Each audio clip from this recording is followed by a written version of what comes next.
జ్ఞానం యొక్క లాభాలు అనేటువంటి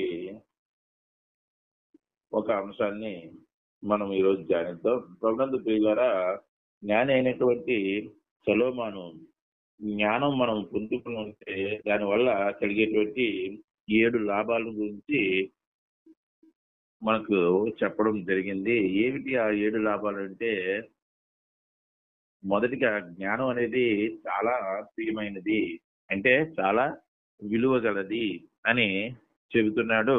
అదే విధంగా జ్ఞానం యొక్క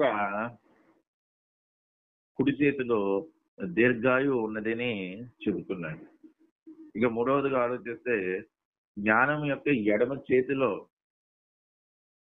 ధన ఘనతలు ఉన్నాయని చెబుతున్నాడు. నాలుగవదిగా జ్ఞానం యొక్క మార్గములన్నీ కూడా రమ్యమైనటువంటి మార్గములు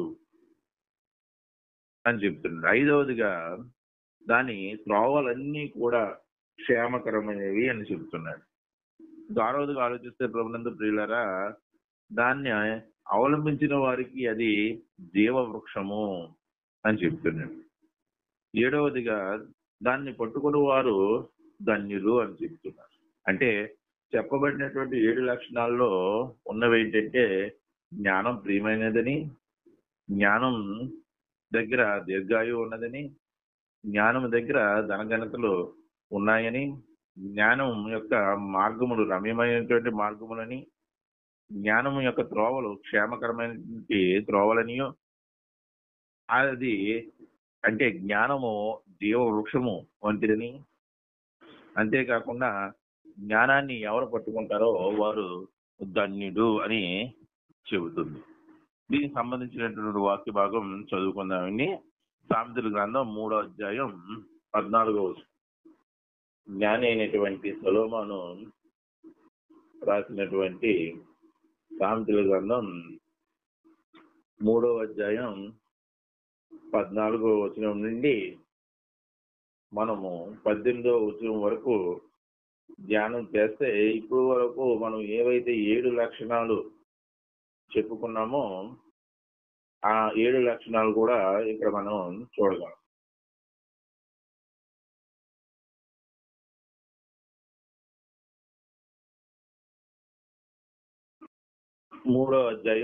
సామెతల గ్రంథం 3వ అధ్యాయం 14వ వచనం. వెండి సంపాదించుకునే కంటే జ్ఞానం సంపాదించుకున్నట మేలు, అపరంజి సంపాదించుకునే కంటే జ్ఞాన లాభము నొందుట మేలు. ప్రభునందు ప్రియులారా, ఈ లోకంలో మన ప్రయాస అంతా కూడా, చాలా మంది ప్రయాస అంతా కూడా ధనం సంపాదించుకోవాలి, బంగారం సంపాదించుకోవాలి, వెండి సంపాదించుకోవాలి అన్నదే చాలా మంది యొక్క ప్రయాసగా ఉంది. అటువంటి వారిని అందరినీ ఉద్దేశించి జ్ఞాని అయినటువంటి సొలొమోను చెప్తున్నాడు, నువ్వు జ్ఞానం సంపాదించుకున్నట్టు ఎంత గొప్పదంటే, ఇదిగో వెండి సంపాదించుకుంటా కంటే అపరంజి శ్రేష్టమైనటువంటి బంగారం సంపాదించుకున్నట్టు కంటే జ్ఞానం సంపాదించుకుంటా మేలు అని చెబుతూ 15వ వచనంలో అది ఎంత విలువైందో చెప్తున్నాడు.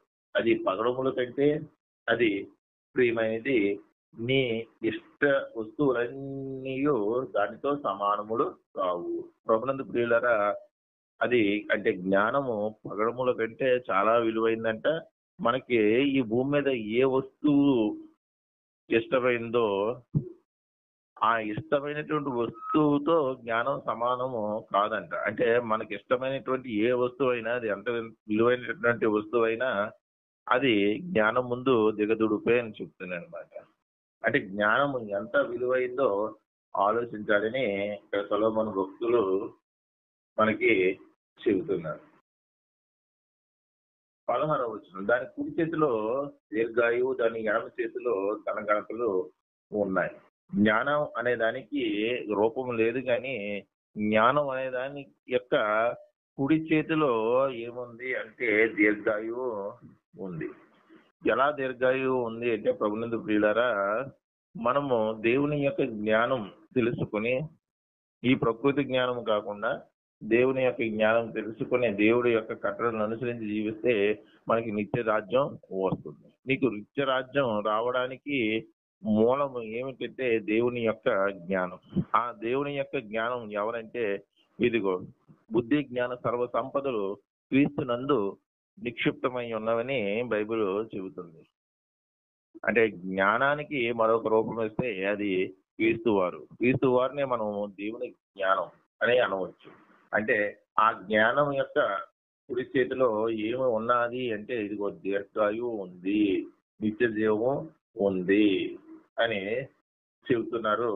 దాని ఎడమ చేతిలో ధనఘనతలు ఉన్నాయి అని చెబుతున్నాడు. ఎందుకు ధనఘనతలు ఉన్నాయి అని సొలొమోను భక్తుడు చెప్తున్నాడంటే, ప్రభునందు ప్రియులారా, సొలొమోను ఇశ్రాయేలును పరిపాలించడానికి దేవుడి దగ్గర కోరుకున్నది ఒకటే, జ్ఞానమే కోరుకున్నాడు. కానీ అతడు కోరుకున్న విధానం దేవుడికి నచ్చబట్టి జ్ఞానంతో పాటు ధనాన్ని ఘనతను కూడా దేవుడు అతనికి ప్రసాదించాడు. అందుకే సొలొమోను జ్ఞానం గురించి వివరిస్తూ, జ్ఞానం యొక్క కుడి చేతిలో దీర్ఘాయువు ఉంది, నిత్య జీవం ఉంటే, జ్ఞానం యొక్క ఎడమ చేతిలో ధనఘనతలు ఉన్నాయి అని చెప్తున్నాడు. సొలొమోను ఈ భౌతికపరమైనటువంటి ధనఘనతల గురించి చెప్పి ఉన్నప్పటికీ కూడా, ప్రభునందు ప్రియులారా, యేసును విశ్వసించే వారు అందరూ కూడా వారి యొక్క ధనాన్ని ఎక్కడ దాచుకున్న వారితో సమానం అంటే పరలోకంలో వారి ధనాన్ని దాచుకున్న వారితో సమానం, వారి ఘనతను కూడా దాచుకున్న వారితో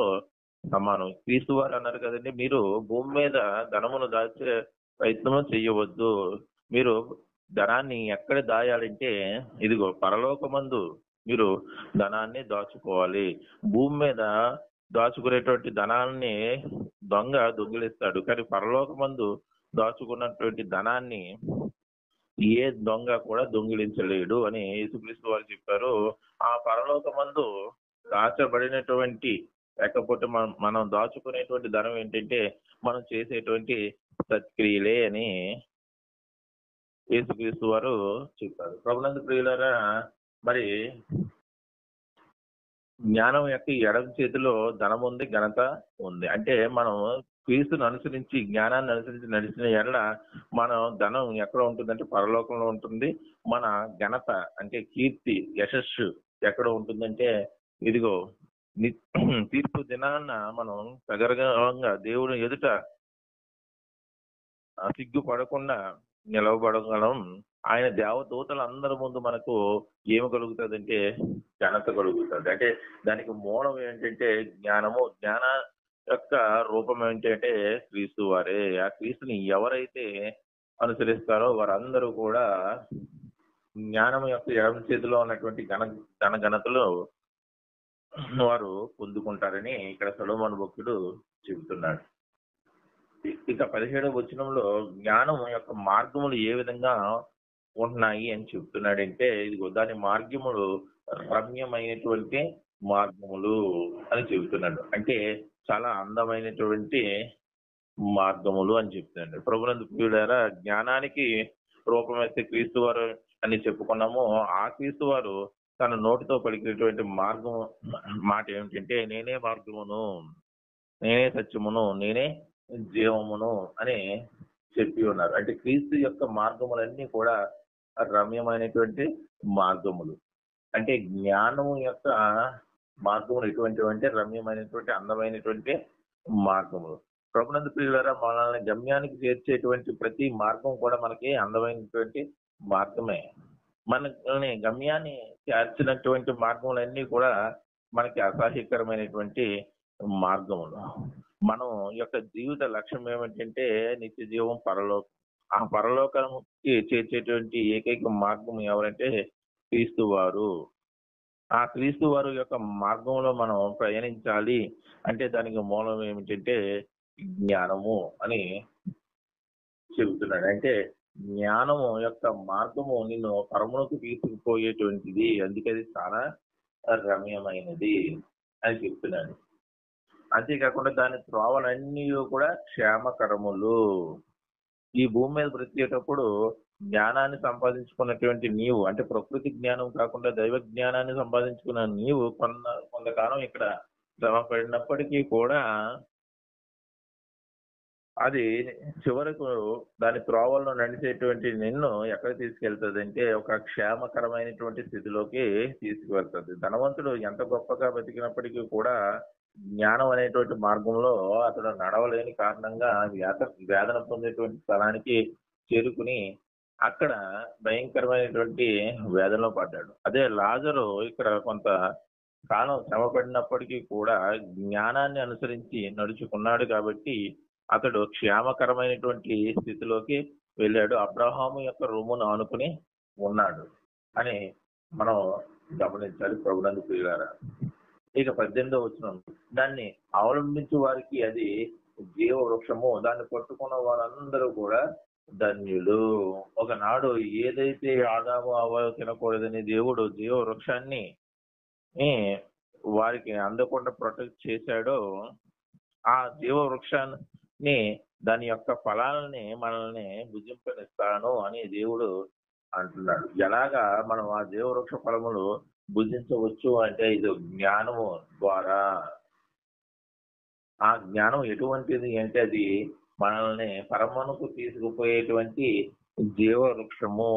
ప్రకటన గ్రంథంలో చెప్పబడుతుంది, జయించిన వానికి నేను జీవ వృక్ష ఫలములను భుజింప నిత్తును అని చెప్పబడి ఉన్నది. ప్రభునందు ప్రియులారా, మరి జ్ఞానము చేత ఈ లోకాన్ని, అంటే దేవుని జ్ఞానం చేత ఈ లోకాన్ని, లోక ఆశలను జయించిన వారి అందరికీ కూడా అది జీవ వృక్షముతో సమానం. ఒకనాడు ఆదాము అవ్వలు పొందుకునేటువంటి ఆ జీవ వృక్షాన్ని మనం జ్ఞానం చేత మనం పొందుకోవచ్చని ఇక్కడ సొలొమోను భక్తుడు చెబుతున్నాడు. అంతేకాకుండా ప్రభునందు ప్రియులారా, చివరిగా దాన్ని పట్టుకున్నవాడు ధన్యుడు. ధన్యుడు అనే పదానికి ఉన్నటువంటి అనేక అర్థాలలో అదృష్టవంతుడు అనే ఒక అర్థం కూడా ఉంది. ధన్యుడు అంటే అదృష్టవంతుడు. అంటే ఈ భూమి మీద ఒక 4 కోట్లు 5 కోట్లు లాటరీ తగిన వాడు అదృష్టవంతుడు కాదు, వేల కొలది ధనం వచ్చిన వాడు అదృష్టవంతుడు కాదు.